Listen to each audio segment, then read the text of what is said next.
वाल्मीकि रामायण के अरण्य कांड में माता सीता रावण से कहती हैं कि वे शादी के बाद 12 साल तक अयोध्या में रही थी। जब वे वनवास के लिए निकली थी तब वे 18 वर्ष की थी और श्री राम की आयु 25 वर्ष थी।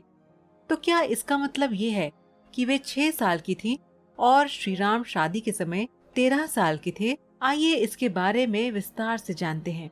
वैदिक युग से उपनयन या शिक्षा की दीक्षा को दूसरा जन्म यानी द्विज माना जाता था। ब्राह्मणों के लिए ये 8 साल की उम्र में, क्षत्रिय 11 में और वैश्य 12 में किया गया था। उसके बाद उन्हें द्विज, जिसका मतलब होता है 2 बार पैदा हुए, कहा जाता था। चूंकि माता सीता और श्री राम दोनों क्षत्रिय परिवारों से थे, इसलिए दोनों को 11 साल की उम्र में दीक्षा दी गई थी। तो उनके दूसरे जन्म यानी दीक्षा के बाद उनकी नई उम्र 6 और 13 थी। लेकिन शादी के समय उनकी जैविक उम्र 17 और 24 साल थी। अयोध्या में 12 वर्ष के वैवाहिक जीवन के बाद जब वे वनवास के लिए निकले तो उनकी नई आयु 18 और 25 थी। लेकिन जैविक आयु 29 और 36 वर्ष की थी।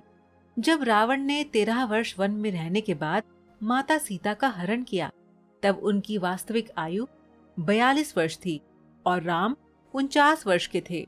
जब श्री राम ने रावण का वध किया और माता सीता के साथ अयोध्या वापस लौटे तो भगवान राम की आयु 50 और माता सीता की आयु 43 थी। पद्म पुराण में आगे बताया गया है कि कैसे माता सीता शारीरिक रूप से बड़ी हुई और पूरी तरह से विकसित शरीर के अंगों के साथ व्यस्त थीं। सीता माता ने परिष्कृत संस्कृत में देवी पार्वती के लिए एक विद्वतापूर्ण प्रार्थना की भी रचना की। 6 से 7 साल के बच्चों के लिए ये संभव नहीं है, इसलिए विवाह के समय माता सीता 17 वर्ष और भगवान श्री राम 24 वर्ष के थे।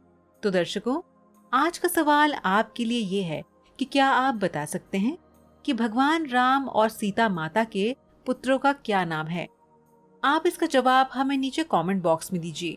हमें आपके जवाब का इंतजार रहेगा।